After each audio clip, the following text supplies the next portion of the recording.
Hey folks, and welcome to Drinking Alone with Friends, a podcast where three friends drink alone together. My name's Chris. What up? I'm Tud. And I'm Obert, and also full of turkey. Yes, the turkey has been ate. Yep. Eated. So, what did you guys do? How's your Thanksgivings?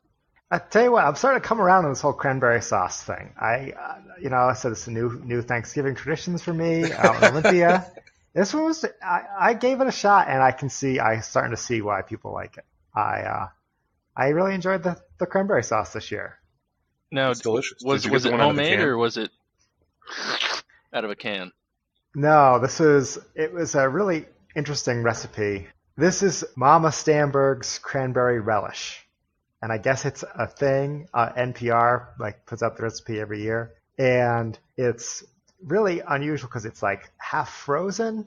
And also there's horseradish in it, which may sound gross, but it was actually really good. So I got to tell you, it sounds good. I'm not going to knock it. But at the same time, if you have to create your own cranberry sauce and it doesn't come out of the can, you're doing it all wrong. Not for you. Yeah. Yeah. Minimal amount of work into my cranberry sauce as possible. That makes it taste the best. The fastest you can get it. The least effort you can get from can to plate. As long as you can still see the ridges. Yeah. The shortest amount of time between not having cranberry sauce and having cranberry sauce.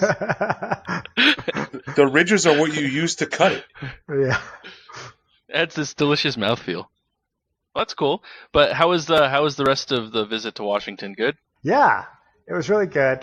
We did a bunch of stuff. My uncle Nathaniel Jones is the mayor pro tem of the city of Olympia, so he got to ride on a fire engine during the parade on Sunday. And we went out to a couple of places. And Olympia, I'll tell you what, it's kind of a strange city. I learned. It's like, you guys have seen Portlandia, I assume? No, I haven't. Are you familiar with the show at all? I know it's a show. Basically a parody of how unusual Portland is, and Olympia takes that same strange weirdness of Portland, I think, and really exemplifies it. Because we went out to a bar, and my aunt and uncle were like, oh, we go here for live music sometimes. And we didn't really know what we were getting ourselves into. We heard literally the worst grunge, screaming, terrible music. Everybody had to take earplugs on the way in, and it was they just turned everything up to 11, and it was not good. So do you remember the name of the band? No, I don't. I feel like in 6 months they might be a big band. No, you could tell these guys were washed up a little bit. That's what people said in the 1990s about Nirvana and Pearl Jam, and look at them. This was not that kind of music. It was just bad. This was not Nirvana or Pearl Jam. But after that, we left, and I did try a couple good beers while I was there. But New England Hazy IPA, which was you could tell it wasn't from New England.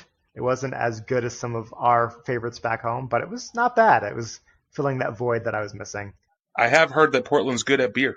Yeah, and Olympia is too, and I think the whole Pacific Northwest. I guess Oregon and Washington grow 90% of all the hops grown in the U.S. So they got to do something with them, and I guess load them into beer is what they do. But the most interesting highlight of the trip, after we left the screaming grunge band, we went to this bar called the Cryptotropa Bar, and walking up, it's super dark with just really red lighting. I'm like, what is this place? So we go in, and there's an embalming table right next to the front entrance by the bar, and a life-size demon statue, right? Looks like the devil right when you come in. Very welcoming vibe. Yeah, just very creepy, cryptic music, and all of the booths. I felt like I was in a tavern in a Dungeons & Dragons game. They were off in the corner, a little private kind of booths where if you were going to meet up with somebody to have a secret meeting, it would be the kind of place you would go. It was a lot of fun, honestly. It was a really strange place, but it had that signature Olympia strangeness, and it was a lot of fun. Nice. Todd, what about you? What did you end up doing? So I went to my parents' house and we had dinner there, but we also helped hang up my dad's new 75-inch television down the basement in a room that is not complete yet. And then we sat on folding chairs and watched the Cowboys play football. So the TV is really nice, and the room looks like it's going to be awesome. But it was a little strange hanging out in the basement with no floor, no walls, Just a giant TV. but a giant 75-inch TV. Yeah. Yeah, did you like hurt your neck watching them like throw the ball from one side of the screen to the other, or? No, because I know how to hang a TV, and hopefully my dad's listening to this, and I can tell him I told him so, that it was hung at the perfect height, and it's perfect. I needed you here when I hung my TV, because I had no clue what height to put it at. But So if you need me to come help you, just all you gotta do is buy me a plane ticket, okay, and I'll come on over and I'll help. next TV I buy. There you go. Yeah. So that's good to hear. Any other highlights from your Thanksgiving meal? Food was great. Yeah. I mean, as per usual, Mama Tedesca's pretty good at cooking. Yeah, Cindy's a good cook. Other than that, I mean, it was just great to spend time with family and watch football and watch the Cowboys win. Overall, great holiday. And then I had 4 days off, so who doesn't like to not go to the office for 4 days? Yeah. Imagine you could do that every week if you were me. Just think of how much podcast editing you could get done. Yeah, right? So how was your family's visit down to see CJ, and also maybe you were there? It was pretty good. My mom and older brother got in Monday afternoon, and my sister got there about midnight Tuesday. So, she showed up about 12 hours later. My brother drove straight through because he's a madman, like I mentioned last week. It was good though. Like, it was one of the weird things where CJ saw them a few months ago. Well, not my sister, but you could definitely tell that he actually is starting to like remember people, and maybe not remember them specifically, but like he recognized that he had met these people before, which was pretty cool. That's pretty yeah. cool. Yeah. So we all went into Nashville one day, I guess. Went to some breweries, grabbed some food, that kind of stuff. And then Wednesday, I got the plague or food poisoning or something because I was dead to the world. The plague, food poisoning, it's all the same. Yeah. Basically. Yeah, right. So I was dead to the world on Wednesday, which was kind of rough. And I was nervous because I was like, I better be ready for tomorrow. Luckily, I was fine Thursday, so we got to eat all the food. Well, I got to eat all the food. So You were just eliminating anything from your body that was in the way of you fitting more Thanksgiving dinner in. Exactly, yes. It was my body's prep work. So Evacuate, make room. We gotta push the sweat out of here.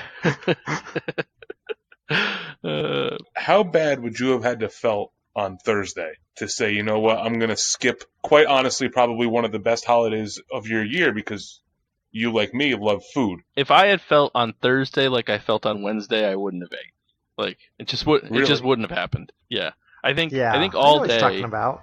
all day on Wednesday, I think I had like one bagel at like 8 p.m. because I was like semi feeling decent. So Yeah, there's just times when it doesn't matter. It could be the best meal of your life prepared in front of you, and if you're not feeling good, it's like, why bother? yeah. But then my mom and older brother left Friday, and then my sister left Saturday afternoon. And CJ has actually been kind of sick the last couple days. He's a trooper. I mean, he's just stuffed up a little bit, so he's just basically a drooly, snotty mess that crawls all over the place. But yeah, that was pretty much the visit. It was good though. It was nice seeing everybody. Nice. Sounds good. Man, I am certainly getting thirsty though, so why don't we get right into this whole drink review thing we do? Okay, yeah, that sounds good. I like drinking. So, Chris, what are you drinking this week? What am I drinking this week? Ooh. So I'm drinking something from a brewery that's near and dear to my heart here in Clarksville, from Tennessee Valley Brewing. This is their Snake Eater IPA, and what they actually did with it, they took their IPA and they put it into a bourbon barrel, which is not what I'm used to for an IPA. And I was actually talking to the owner slash brewer, co-owner slash co-brewer, or whatever you want to say, and he said that he placed it into the bourbon barrel, and then in order to recreate the seasons, he would move it from his freezer to out on the floor. So basically, the beer will expand and contract and expand and contract in and out of the wood. So pretty cool how they got it to do that. I like the original Snake Eater, just as a little bit of a preface. I do enjoy it quite a bit. It's a New England style IPA, even though if you look at it, it's not overly hazy, but it's still pretty solid. So here it is. This is bourbon. Nice. Yeah, I typically think any beers I have that are aged in bourbon barrels, I haven't had many that I haven't really enjoyed. How's this one, Chris? It's just very weird to put it in a bourbon barrel. Ooh, wow. A lot of bourbon. Very bourbony. It's really good. I don't get... Oh, man, I get a lot of bourbon. Very little IPA, very much bourbon. I do... Okay, so that sip was a little bit more balanced. Like, as a bourbon fan, would I like this beer? Yes, absolutely. I definitely get some of the hops behind it. It is very, very bourbony. I mean, I don't know a better way of saying it. Technical term. Yeah, my technical term of bourbony. I do get some of like the hop flavor and the citrus underneath the bourbon, especially after sip number 2. Sip number 2 was a little bit more balanced than sip number 1. So. Yeah, I think as it warms up, you might get some more flavors, different flavors coming out of it. Okay, there we go. Yeah, it's really good. I mean, I like bourbon barrel-aged stuff personally, and I really enjoyed Snake Eater to begin with, and this is just something special. Now, I don't know if I would be able to drink 2 of them or 10 of them. I mean, it isn't a bomber, of course, so it's... You're kind of pot committed at this point. Right. I gotta at least finish this one. You could split it with between you and CJ, I guess. Right, yeah. You'll have to finish a little Tag bit. him in, he's ready. No, he's not ready. But it is pretty cool. This is a completely local beer. They got the barrel from a distillery that's right down the road. They got the barrel from Leatherwood Distilling in Pleasant View, Tennessee. And yeah, it's really solid beer. Really solid. I was trying to look for an ABV on it. I don't see one off the top of my head. Or off the top of the bottle, I guess. You don't want to know what the ABV is. I probably don't. We'll find out. Like, you guys... As we keep recording and Chris gets increasingly slurrier and sillier. Falls asleep behind the keyboard. Yeah. But it's good. I mean, if you like bourbon barrel-aged stuff, you're going to enjoy this beer, which I just so happen to enjoy. Out of 5, I'd probably give it like a 4.25. I think it's really solid. And I've talked about Tennessee Valley before. I can't say enough about those guys. It's a lot of fun every time I go in there. And the beer's always really good. And the people are nice. And yeah, just a great local spot. But who wants to go next? Tud, you want to? I'll go. Okay. So I am drinking a Hopzilla Double IPA, or IIPA, from Lawson's Finest Liquids. Is this their first appearance on the show? I think this is Lawson's first appearance, because I don't think anybody's... We haven't done Triple Sunshine or anything yet. Yeah, I don't think anybody's even done Sip of Sunshine. So just a little bit of background. Lawson's is a brewery out of Waterbury, Vermont. No, Waitsfield, Vermont, I'm sorry. And their biggest claim to fame in Connecticut, and for all the Connecticut listeners, is Sip of Sunshine. They invented that, the guy, Sean Lawson, the brewer, invented that beer and basically sold it / shares it with Two Roads, who then... Yeah, they contract brew out of Two Roads, right? Right, but he actually created the Sip of Sunshine beer just to contract brew out of Two Roads. It wasn't a beer before he created it, and he only created it once they signed the deal with Two Roads. So anyways, this beer I'm drinking is a double IPA called Hopzilla, and it is in their words, it's their monster of an IPA, and it will make you pucker up. Loaded with high alpha U.S. grown hops, this brawny, dry hopped ale will terrorize your taste buds, yet has enough malt backbone to balance with fierce bitterness. Sounds intense, and like a beer I would love. Yes, there's a Godzilla on the front holding a hop. You'll see it on the Instagram. It's a really cool looking can. Yeah, when I saw the picture, I was definitely jealous that I was not in Watertown? Waitsfield. So I actually did not buy this from Vermont. Recently, Lawson's opened up a new brewery up in Vermont, and now they make a lot more cans up in their own facility, and they distribute them to Connecticut. Oh, cool. Yeah, so there's a lot more. So, like, you can get Double Sunshine now on the shelf, Hopzilla, and a few other ones, and as well as some stouts. So this is their first appearance on the pod. It definitely won't be their last. I'll eventually have to review Sip, but Without further ado, it's really hoppy. It's really fruity. It's intense. This is a really good beer. I want to say there's definitely some Citra. There might be some Amarillo, and there's probably some other hop in here that it's just giving it a weird taste. It's probably Simcoe, just because I'm not a Simcoe fan, if I had to guess. It's good. It's not my favorite Lawson's beer. What other IPAs that I might have had that you could say it tastes similar to? I don't know. Does this remind you of any other beers, I guess I should say? It kind of reminds me of, like, if you had, like, like an extra malty heady topper. Okay. Like an old one? But it doesn't taste old. But it's picture drinking a heady topper, or what's the name of their like double IPA? Crusher? Crusher. So picture having a Crusher with a little bit more malt to it, but a lot more grapefruit to it too. Ooh, that sounds really good. It does sound good. It's very good. It's very intense. Good description. So, what would you rate it? I'd probably give it a 4 out of 5. It's very strong. Definitely couldn't go and drink another beer after this because your taste buds are all burnt to hell. But it's a solid beer. I'm really excited that Lawson's is in Connecticut. I'd give it a 4 out of 5. Just another plug for the brewery themselves. Lawson's is a self-sustained brewery up in Waitsfield. They pay all their employees a living wage, which we'll get into in a little bit about different issues. We'll talk about that. Sean Lawson was like the head of like the forest department up in Waitsfield and has been brewing on the side for a long time and finally decided to take this to the next level, but is really just doing it for the love of the beer. Any tips that they get in the brewery themselves, they donate to a local charity as well.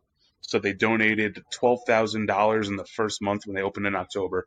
It's just a really awesome brewery. I recommend everybody go up to Waitsfield and check them out. Awesome. Yeah, I mean, I've had Sip of Sunshine, and then I've had a few others at your place one time, and Lawson's is just awesome. I mean, Sip of Sunshine, when I was in Connecticut, was one of the more regularly available beers that was my go-to. And Sip of Sunshine was really my first foray into the IPA world, where our friend Ben let me have one time when we were camping, and then the next 2 or 3 weeks was spent with me running around to different package stores in the area and pretty much buying every can of Sip of Sunshine that I could get my hand on. And that was pretty much the start of why I have so much beer to this day, because I've never really caught up from that moment. I mean, those Sip of Sunshines are long gone, but they've been replaced with more beer. The volume of your beer fridge has never really decreased. Correct. Yeah, it's just been a downhill fight ever since. For every 4 that you drink, 5 go in the beer fridge. I wish it was that ratio. All right, for every 1 that you drink, you buy 2. So, Obert, what are you drinking? Well, thank you for asking, Todd. I actually have a new creation for the podcast tonight. Wait, what do you mean? This is a cocktail I made from scratch with a little bit of experimentation for our liquor cabinet segment tonight. Our featured liquor is going to be tequila, so I decided to make a tequila drink, and after a consultation with co-hosts, we decided this beer should be called #DrinkUno. So Nice. That's what I'm drinking tonight. I wrote the recipe down right here. It is 1 shot of Reposado tequila, 3/4 of a shot of mezcal, half a shot of Cointreau, 3 shots of Cock and Bull ginger beer, and the juice of half of a lime. And like I said, this was a product of some experimentation. Are you sure this isn't a real drink? Okay, to be fair, there could be a drink out there that's very similar. Basically, what I did was I took a margarita and I added ginger beer and cut back on the lime juice and added mezcal. So I wouldn't be surprised. So that's the roots of this drink. That's kind of how I got to this drink. This is a sour cocktail, meaning that all cocktails that are sour have 3 ingredients. They have something. They have a base liquor, they have something sour, and they have something sweet. So, Interesting. A margarita. Did not know that. Yeah, a margarita. You got the tequila is the liquor, and then you have the sour is the lime juice, and the sweet is the Cointreau or triple sec. Yeah, like a A Cosmos, I think, is sour. There's a whole bunch of. If you look up sours, you'll recognize a lot of drinks from there. Which could be a whole nother liquor cabinet episode. Like a whiskey sour? Is that? Yeah. What's in a whiskey sour? I just thought it was whiskey and sour mix. Okay. Well, Yeah. there has to be one more thing. Yeah.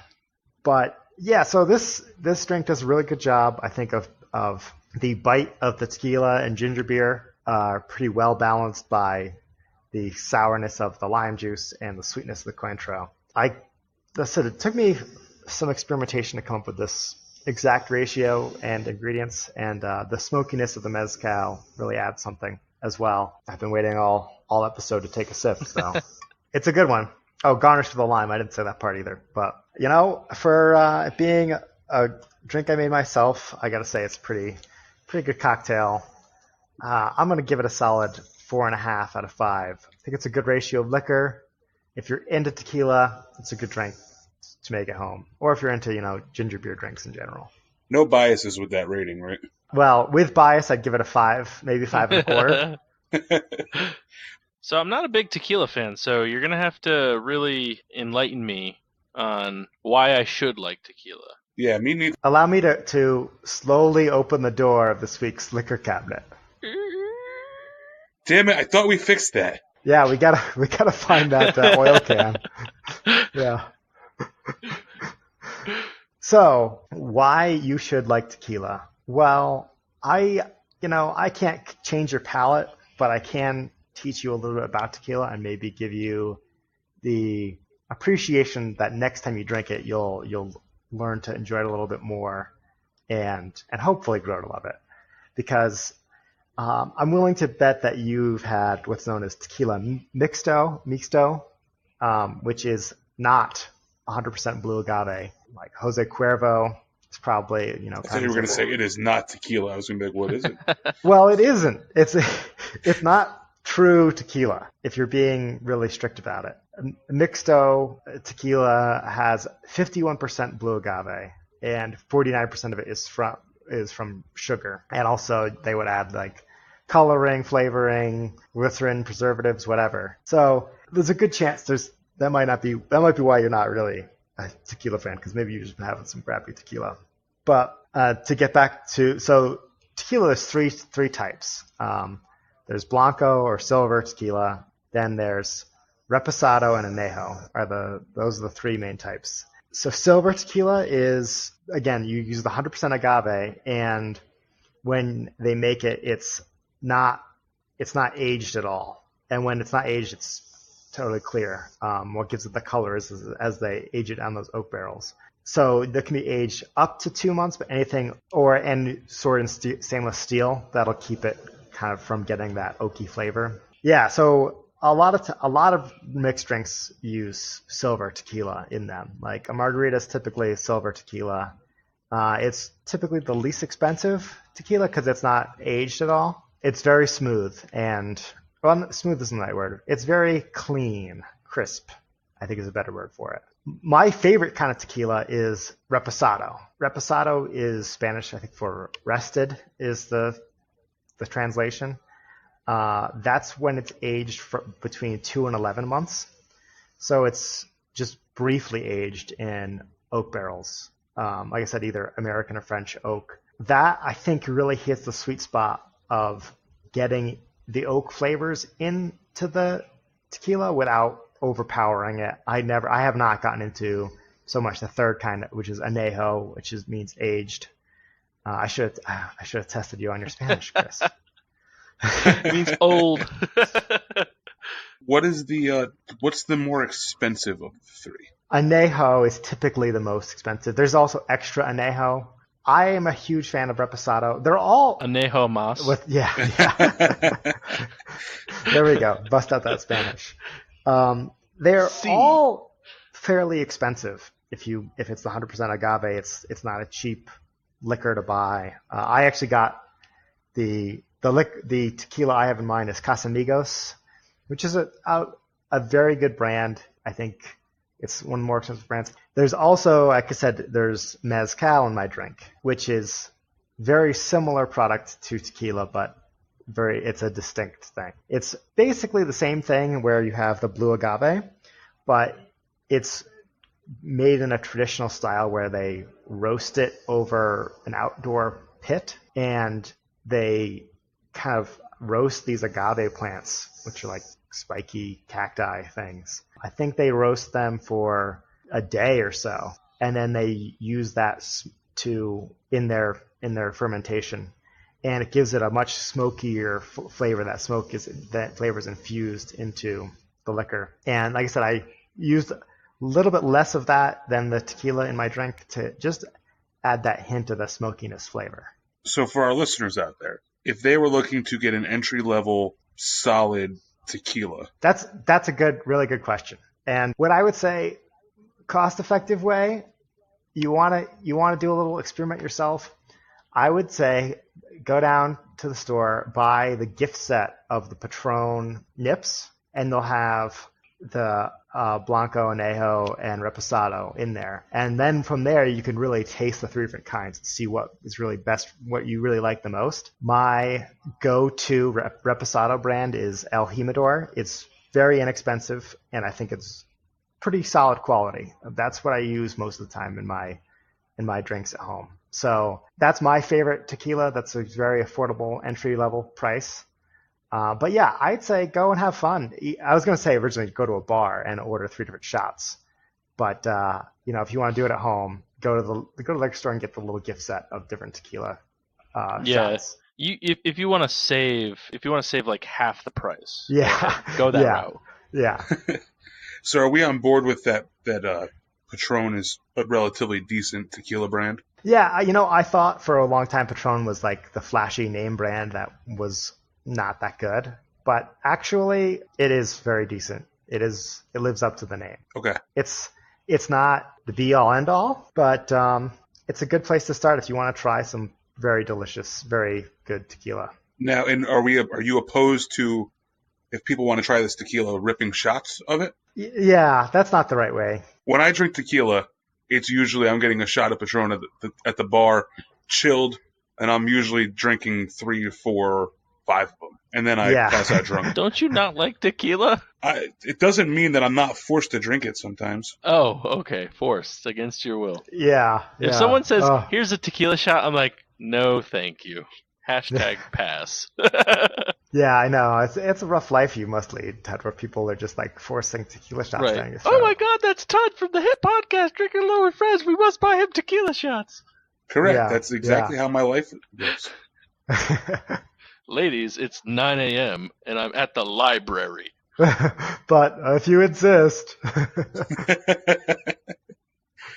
Listen, you have to keep the fans happy, right? Yeah.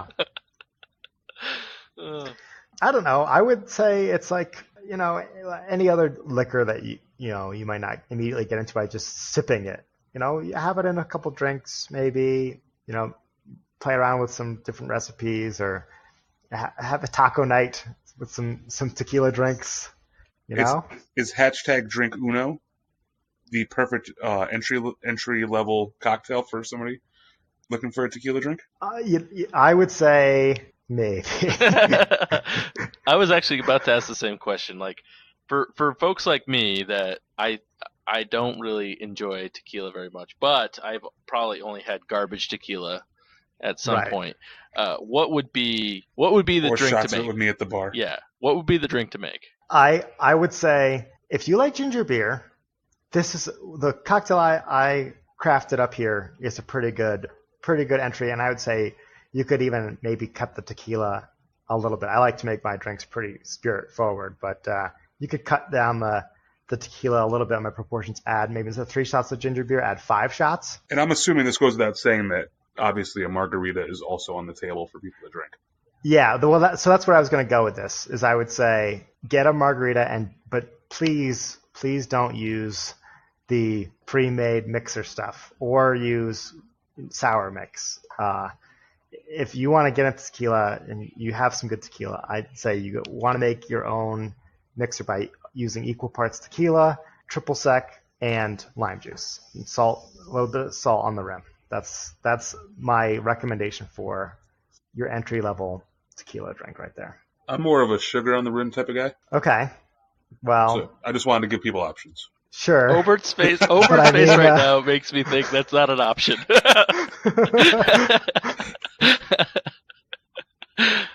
I mean, maybe if you're making blended, and again, this is over on the rocks, not blended. We don't have any watering down of our, with Blended's where it's at. We're drinking different margaritas here, Todd, I think. Ted wants them to taste if you're doing not like margaritas at all. Yeah, I want it to taste like something that's going to get me drunk, but I don't want to taste it with the alcohol is. Yeah. Then in that case, go for that. Do the blended, do the sugar on the rim, do a strawberry margarita. Go for that. Those are good. You're so disappointed in me at this moment. Drinking Alone with Chris, that's Obert's new podcast.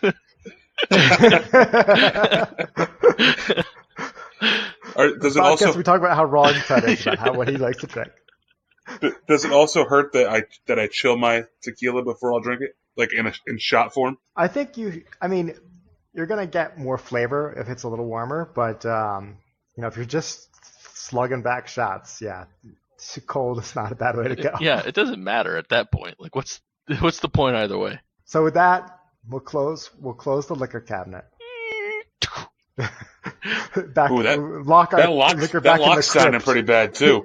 Yeah. No, it's a good lock. It's the best lock. That's what Is it good enough to keep CJ out of? CJ. Well, probably because he has trouble with just anything that has like a semi-strong latch. Oh, you've thwarted me. Oh man! So just a really funny story, real quick. We have in my living room we have this entertainment stand, and it's got like these doors they kind of like latch into these latches, I guess. The doors. Yeah. But they latch closed, and you have to give it like a decent tug to open it. Well, since CJ learned how to stand up, he has been pulling on these cabinet doors, like just pulling on them. And inside that cabinet, we have all of our board games. So we had a friend over, and I was going through them, and I opened the cabinet, and CJ rushed over because it was finally open after 6 months of trying to get it open. He finally opened.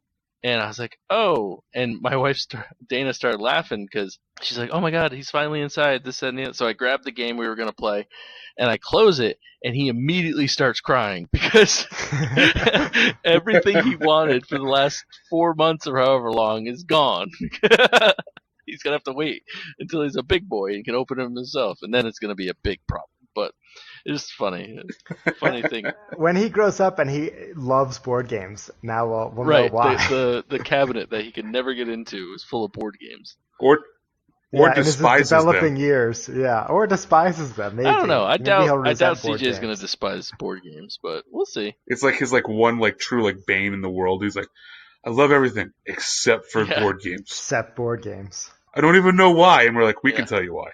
That first game of Candyland you're going to play with him, he's going to be crying right. the whole Well, time. that's because I'm not going to let him win. Everybody says you got to let him win. No, I'm not going to let him win.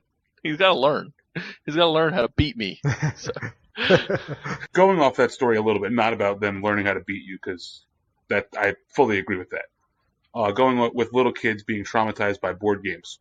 One of the frequent listeners of the podcast, my brother Brad, when we were younger, he had this anal obsession, compulsion with everything had to be just so. And right now, as he's listening to this, he's shaking his head because he knows exactly where I'm going with this. We had a babysitter over.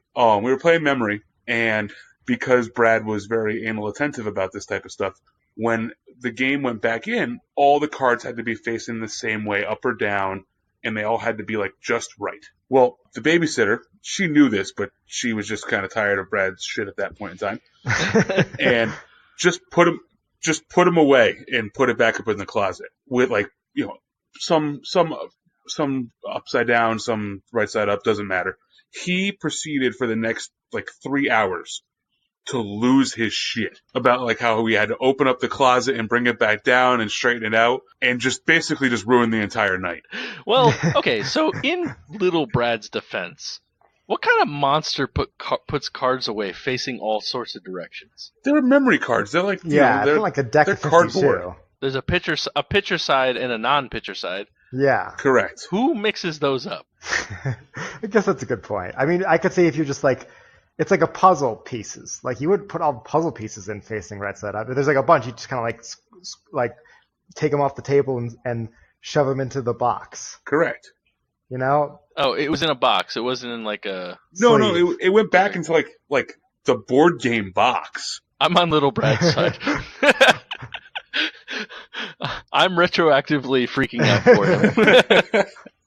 Well, there you have it, Brad. It only took you, so many years to be considered right by somebody. Because I found it hysterical. 20-something years. Yeah. Hey, have you guys heard the news? Wait, is this real news or fake news? This is 100% real news. Yeah, which one do we choose? So how many are real and how many are fake? Yeah. No. There's no real, no fake. This is 100% real. Oh, 100% real. Okay. Yes. Beer news. So as some of the listeners of the pod may know, because some of them texted me about it, Trillium got into a little bit of trouble this past week. Ooh, yes, I heard man. about this. I mean, I'm trying to figure out what a brewery could do to get in trouble. Oh, let me tell you. Do you want to take any guesses first? We're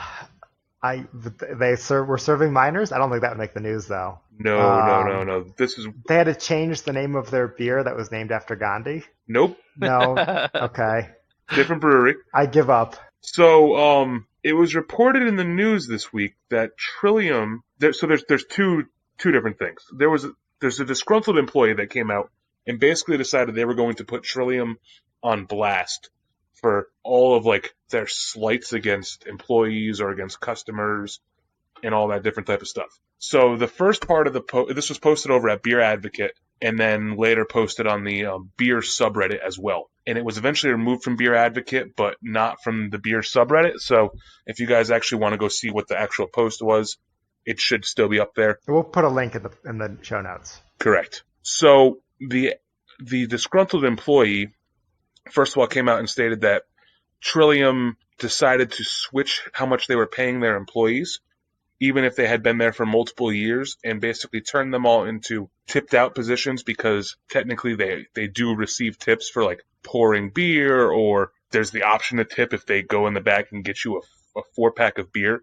So basically they cut all of their employees' salaries, all their retail employees' salaries. Well, that's bad. Yeah, that's not good. It's really bad, including people who had been there for 3+ years. Then it came out too by the same employee that some of their beer they pour alcohol directly into to give it certain alcohol flavors. They just instead of it being brewed, they just pour straight up grain alcohol to make it more alcoholic. Like if they want to give their beer a tequila flavor, which is really the one that the poster picked out, they poured straight tequila in the beer to give it the tequila taste. And then when people asked them, how were they able to get the tequila taste, they kind of left their employees in a lurch, where their employees were basically coming up with different excuses as to how the tequila taste got in there.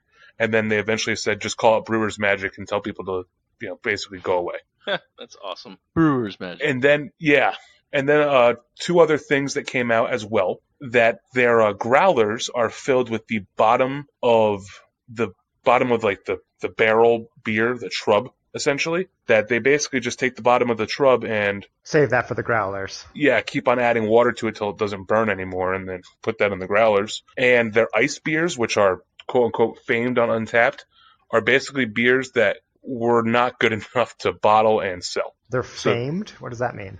They have these beers. I've never had one, and now I probably will never go find one. They're called ice beers, where they're technically like a beer slushy, and they do them at the brewery. And it's basically beer that Trillium couldn't sell because it wouldn't sell because people wouldn't buy it for whatever reason. Maybe it wasn't carved enough, had a bad flavor to it, and they basically just hid it in ice and sold it as frozen beer. That one I don't have as much of a problem with. The other stuff is really shitty, but that one I'm like, okay, that's whatever. Yeah. I mean, I don't know the marketing of how they do the frozen beer, but a lot of people were pissed off about that. So, okay. I guess I also I'm not going to complain a whole bunch about them pouring alcohol directly in their beer if it tastes good at the end of the day. I mean, yeah, it's not It's illegal. It's illegal. Okay. Yes. What makes that illegal? It's illegal to add alcohol to a brewed beverage, from what I understood. Like, you can't just pour tequila in a beer and sell it. Why not? I don't know. I mean, I guess. A, because they're not advertising it as having tequila in it. Yeah. Okay, that could be an issue, yeah. But B, I think Yeah. B, it's, they're also jacking the alcoholic content up probably well above what a beer should be. I guess where I come down on is like, yeah, that's not ethical and not the right thing to do. But if you gave me a can of it and you said, hey, this beer is made with tequila, like, I wouldn't say it would taste any worse, I guess. You know what I mean? Like, if it still is a tasty product, then maybe we got to change some laws and make it so you can sell tequila beer. But like, if I told you, hey, I put tequila in this, right? That be okay is the with messed up part. I agree. But like, if, say for example, somebody was allergic to agave, and Right. all of a sudden they're saying, well, we just got the tequila taste in there because magic. Right. You could kill somebody that way. It's true. That's not good. And then really taking out on your employees by saying, we're just going to make your position a tipped out position. To cut somebody from actually making an actual wage to a tipped out wage, that's kind of shitty. Yeah. Yeah, I would be pissed about that. Hopefully, Trillium, changes their ways, and you can still go back and enjoy them in the future. Yeah. So to bring this all around and end this discussion for the most part, the owner came out and said that he would address this at a future date, and basically tried to wash away the Beer Advocate post, and then the Boston Globe picked it up as a story. So, Oh wow. so this isn't going away anytime soon for them. But it No. was pretty cool to see a lot of people come to not Trillium's defense, but basically say, there are other breweries in the area, like a Treehouse that actually pays their employees a living wage as well as, gives them stock options at the company. So it was some good press for some of the other breweries in the area, and really shitty press for Trillium this past week. Yeah. Right. Now, if I read the article correctly, they reinstated all of the wages that were cut. Last I read. I don't know if that, or maybe I read an article that was incorrect. See, I did not read that. I haven't seen any follow up on it actually. Yeah, I think I read that either this morning or last night, and I mean either way, it's still shitty. Should have never happened, and it's bad PR, and they deserve it all. But I think they're trying to, backtrack on some of their bad decisions. Well, good for them. Hopefully they do. I like them, but I'm not going to put up with that crap. No, drive around the corner, go to night shift. They're good too. Yes, they're very good. Oh, by the way, Two Brothers stopped selling salads I saw this that. past weekend. More bad news on top of the Trillium stuff. It's because of the romaine crisis. Yeah. Yeah, it's just weird because that's like the only thing I order from there. Get a pizza that's better. I don't eat bread. Makes me Eat sick. bread. Makes me have to poop, dude. I have to poop every day. No, it makes me like really have to poop. Like ninja poops. I think that's called diarrhea. Like like basically like that. Like ninja I gotta poops go. are different. Not diarrhea. What is a ninja poop? Ah, man, it's when. Have you ever been like walking down the hall or walking down the street or whatever, and all of a sudden, like from 0 to 60, you're like, man, I have to poop right now. Like that's a Yes, ninja poop. Yes, that is like They sneak up on that- you. 100% describes how I I got feel it. when I eat bread. That's a ninja poop. Guess it doesn't sneak up on you though. It's just more like a ticking time bomb. Yeah, of poop. like I'm aware it's going to happen. Right. Yeah. Yeah, I don't know if that's technically a ninja poop, but I guess on the plus side, it means that you'll never be constipated. true. Because That if is you true, ever like- are, you know how to fix it. All I got to do is go eat some There bread. you go. Yeah. That works. Just go stand in a subway and inhale deeply. And so, wow, Chris, is that a big burlap sack on your desk? Yeah, and it seems as A though present. no, it's not your present. Nothing's for you. A But no, burlap sack. we've gotten you have a some beard. mail. It's got some gray in it, so you're kind of looking like Santa. No, there's no. Come on, man. There's no gray in this beard. Actually, you probably could find some gray in the beard, but don't look. Yeah, no, we've been getting some mail in, so I have to drag out my burlap sack and dig around into it. So here's the mail. It never fails. It makes me want to wag my tail. Mail. Finish it. When it comes, I want to wail mail. There you go. Happy? Yes. You have to. Welcome You always to have to Mailbag. finish it. I mean, it's copyright infringement, but at the same time. No, it's a parody, so it's not. It's Yeah, yeah. Uh, Free use.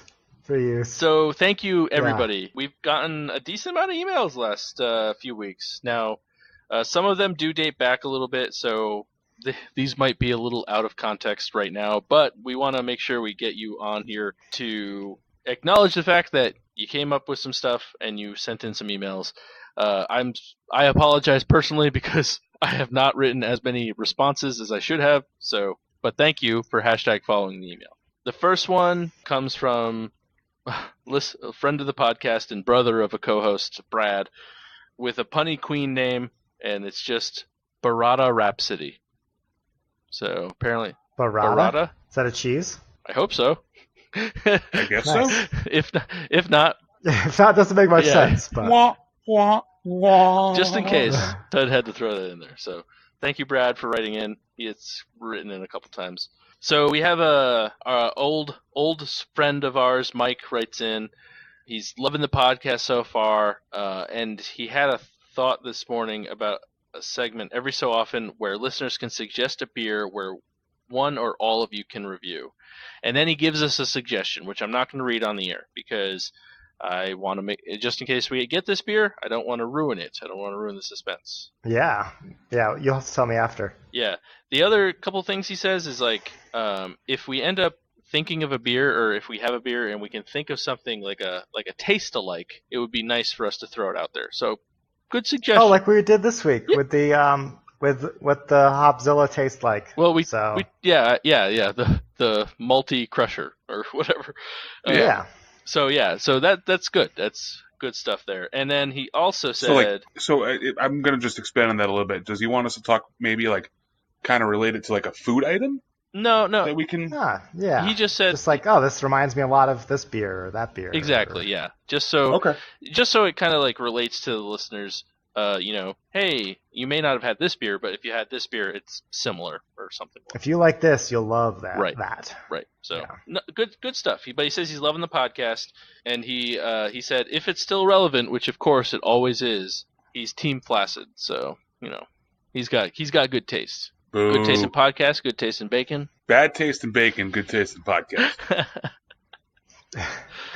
The next one that came in from another good friend of ours, Erin, and she asks, we mentioned previously that a double IPA was an imperial IPA, so IPA. What does the triple IPA mean? So I'm going to handle this one, and basically the short answer is it means nothing. It's basically just a fancy marketing term that brewers can choose to use from time to time to describe their beer. Generally, in my experience, triple IPAs are higher alcohol content, so you're going to find triple IPAs to be 10% ABV or higher, but there's really no difference between a triple IPA and that of a double IPA, more than just a brewer trying to say, hey, this is probably different than a double IPA we already have, and this is the triple IPA version, which aka higher alcohol content. So I guess we could make up what a triple IPA stands for. Yeah. Incredibly Imperial India Pale Ale? I don't know. Impressively Imperial? Intense Imperial Oh, there you go. India That's pretty Pale Ale. good. You could drop the Imperial. Incredibly intense India Pale Ale. I mean, why even call it an India Pale? Why even call it India there? Right. Incredibly intense, interesting pale ale. Power Ale. Ooh, power ale. Why does it have to be an ale? Incredibly intense India pale apple. Who knows? Good question, and that's interesting, Ted. I didn't know that it was just like a marketing ploy. I assumed it had something to do with like 3 times hopped, or I don't know, something dumb like that. But I'm not gonna lie, I went into the research mode expecting there to be a really cool answer, and was severely disappointed when I found out that it was literally just a marketing ploy.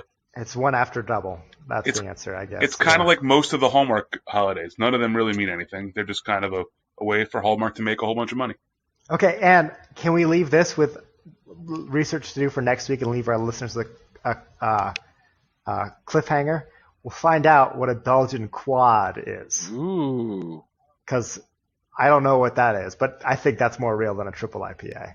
I think that you're right. So, yeah, let's do that research and get back. You know what's interesting to add on to the suspense? I think I have a quad that's aging downstairs. So, Ooh. We'll see. But Dun, dun, dun. We'll revisit this question in the future when one of us decides to drink a quad on the pod. Quad on the pod. This is going to be like one of those The quad pod. cliffhangers. It's going to be one of those cliffhangers where the next episode we come back and it's like a flashback for a whole episode and they're like, oh my god, well they just get back to the cliffhanger. I want to know what the quad is. All right. So we got a couple more emails that got sent in, two of which were from a friend of the podcast, Joe. She weighed in on the twins on daylight savings. Now, she's a twin herself, and she says she's not born on daylight savings time, but she does have a stock of lies that her and her sister both tell. For example, being born on different days, like 11:57 and 12:03, or different years. So I don't know how that one works. So, Well, same thing, just December 31st and January 1st. I guess. okay. Oh, okay. Oh, that makes. All right, never mind. Okay, so this one I really don't know how it works. Or for extra fun, telling people that we are separated by 3 months. So That's just So when I don't people know how aren't that paying one- attention. Yeah. yeah, right. Be like, yeah, my birthday's in December. Yeah, mine's in April. Yeah, Right. I know people gullible enough to believe that one. Yeah. Yes, I think we're all thinking of the same person. Yeah. But and then she said, she says of the daylight saving strip, she says she in her belief, the one born physically first is older, but it goes no matter who is older. It is still an amazing story, and she's definitely going to add it into her lineup of stock lies for being a twin. So Well, Yeah, I'm glad I that we like could that. provide I'm her glad with we more could- lies. Yeah, me too. Yeah. right, exactly. Now, Joe also, she must have been working through a backlog or something. She also weighed in on the egg controversy, and she says the proper way to take eggs out of a carton is to take them all from one side, but then cut the carton down to size based on how many are left in the carton. Each time? Listen, I don't. She didn't go into that much detail. I assume I That's assume a lot of yes, work. but maybe not. Like, Somebody has too much fun with scissors, I think. Yeah, I'm agreeing Personally. with her first part of the email. I'm not going to agree with the second part because it seems like too much work. Hashtag don't like to work. hashtag don't like the work. Okay, yeah. So, but that's her take on it. She said, but that way you alleviate any worry that myself or Obert has about picking up the carton and having it be too heavy. So, It's a very I like the ingenuity. I'm not going to lie, and I'm sure Ober as an engineer agrees with that as well. But he's chaos. I strive for simpler solutions. he's a chaos engineer. Yeah. So, yeah, I'm sticking behind my chaos theory of eggs, and so thank you, Joe, for writing in. Last one comes from another friend of the pod. Well, they're all friends. I mean, they all. No, I was just going to ask: has a non-friend of the pod ever written us an email? No. Now, that's how you become a friend. Enemies of the pod. Right in. Ooh, I like that. I want to get some hate mail. I want hate mail until we get it, and then I'm gonna be sad. Right, and then you're like, oh, it's a little too close to home. Yeah, this sucks. This is my life. Well, not Yeah. really, but it is something I do. I do have my want to podcast meet it. and also CJ.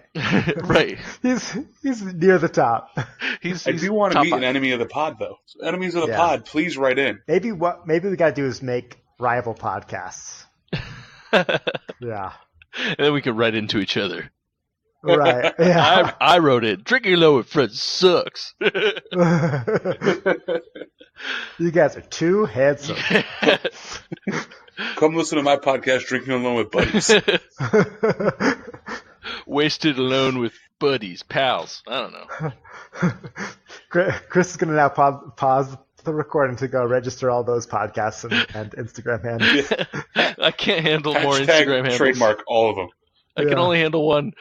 So last friend of the pod who wrote in. says, yeah, Dan. So Dan writes in, and he has a beer suggestion for us, which might have to be Tud because I think it's Connecticut local. Yep, I saw that, and it definitely is. I don't think you're going to find that anywhere around either one of you guys.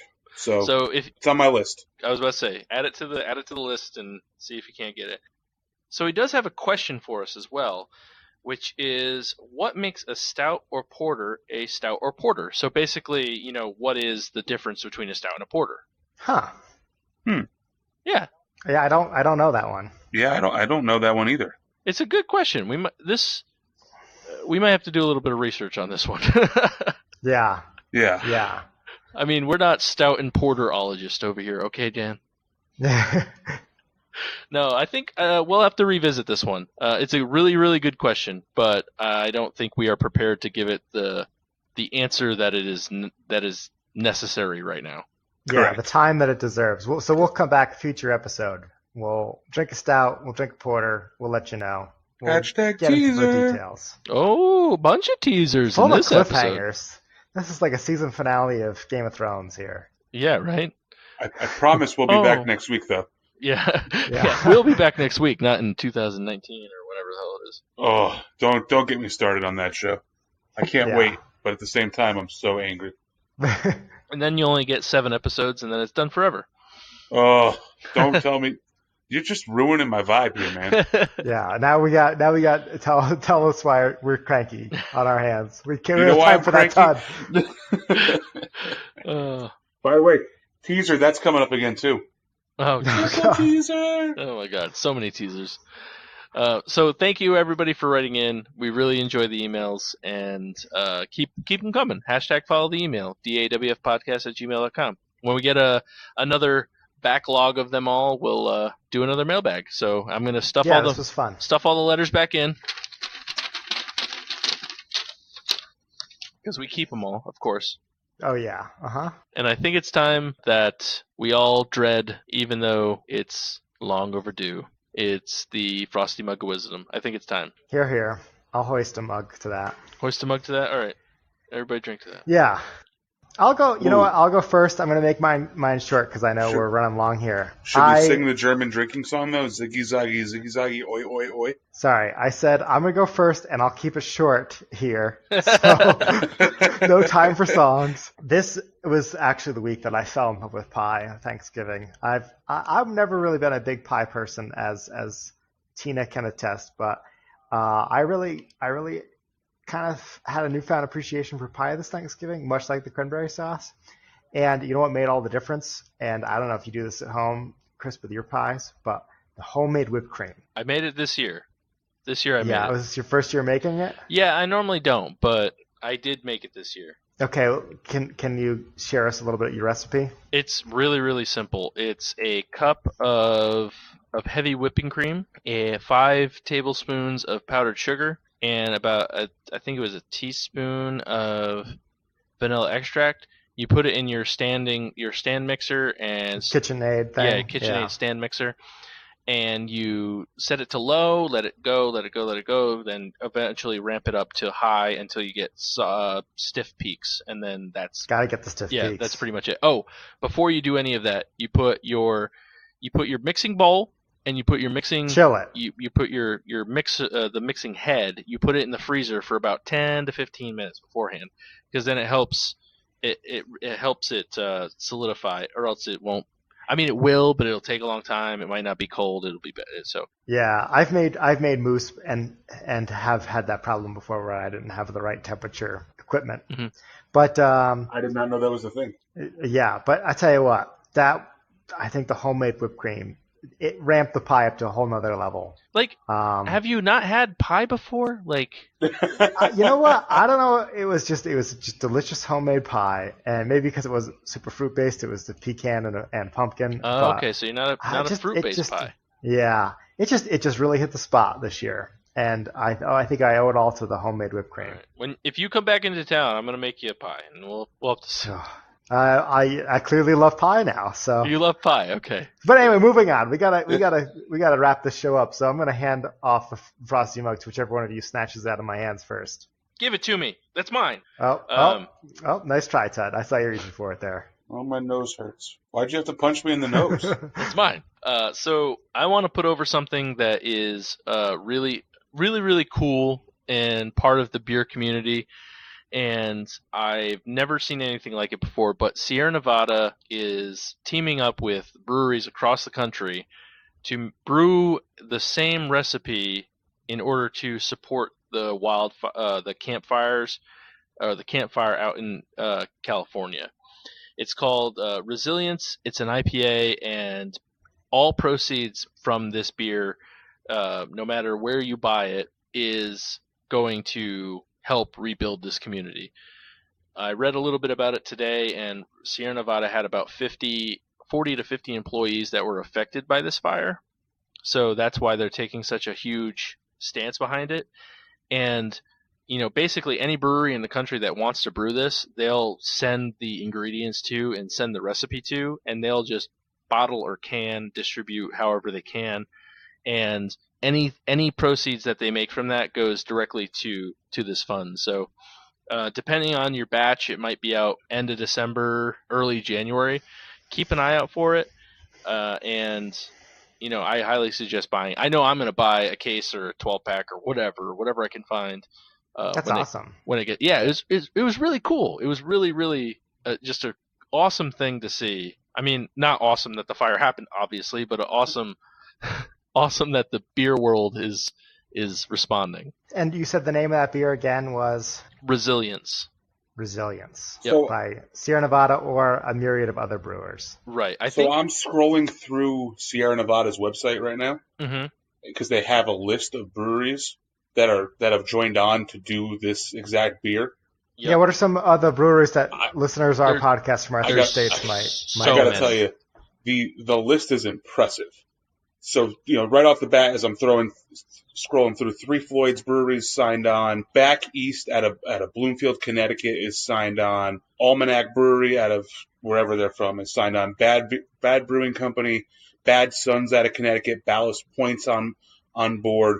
That's just the bees, folks. Yeah, I'm just in the bees. A lot more that Tud doesn't unfortunately have time to read every single one. Right. I mean, literally, I've been scrolling for 4 minutes now, and I'm still in the bees. So basically, all you need to know is that any brewery in your area is probably going to do this. I can't imagine there's a brewery out there that won't. Hashtag throwing other breweries that don't want to participate under the bus. But the list is huge.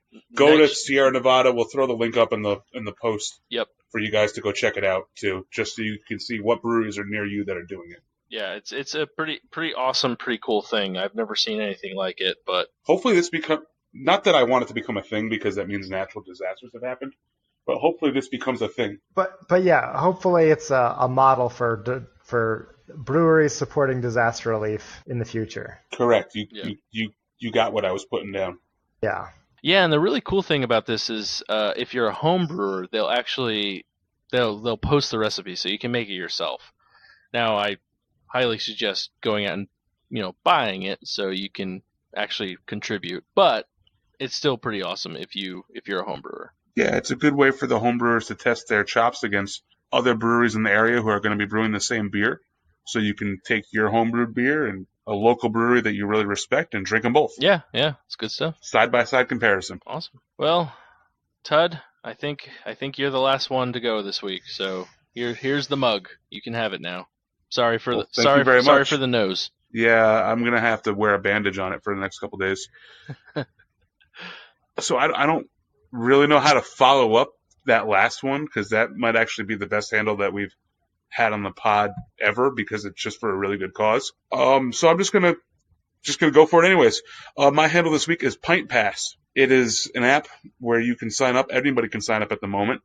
And you, every time you go to a brewery, you can check to see if the brewery that you are at is on the app. And what you do is you check into the brewery there, you answer a few questions about the brewery, and then you earn money towards beer. And so the app will basically give you free beer money for reviewing the brewery that you're at. That's an interesting concept. It is. Chris and I were early adopters of this app. I've used it quite a few times. And the beer money actually does work. It's one of the cooler things I've ever experienced. Not all breweries are on it, but a good chunk, at least in Connecticut, are on it. And it worked. Hashtag shout out to Fat Orange Cat for accepting my money from this app, and it was really cool to not have to be able to go there and not have to pay for it and leave. That is pretty cool. That's pretty neat. Yeah. Yeah. So again, that app is Pint Pass. So with that, thank you all for listening. I'd like to give a shout out to Lawson's Finest Liquids for Hopzilla Double IPA. I'd like to thank Tennessee Valley Brewing Company for their barrel-aged Snake Eater IPA. Can I thank myself for the drink I came up with? No, I'll thank the tequila, Casamigos and Signum Mezcal. They were both excellent in my drink tonight. Perfect. Please remember to follow us on Instagram, Facebook, Twitter, Untapped, and any other social media at DAWF Podcast. Hashtag follow the email, comments, questions, general thoughts, concerns, hatred. We're looking for those non-friends of the podcast people as well. There is no one. Everybody's friends of the podcast. Rivals. If you listen, you're drinking alone with friends. Just an FYI, that email address is dawfpodcast@gmail.com. Make sure you also send us an email if you want a sticker. We still have a whole bunch of them, so we're looking to give those away. You gotta drive up the demand. They're going fast. We have a handful left. No. I'm giving them to my entire family as Christmas gifts this year. Oh wow, you're so generous. Very nice. Yeah, I'm going, really nice gifts. I feel like those are really awesome. You can't get a better heartfelt gift than a sticker. Yeah, I'm replacing all the bows on my packages with stickers of drinking alone with friends.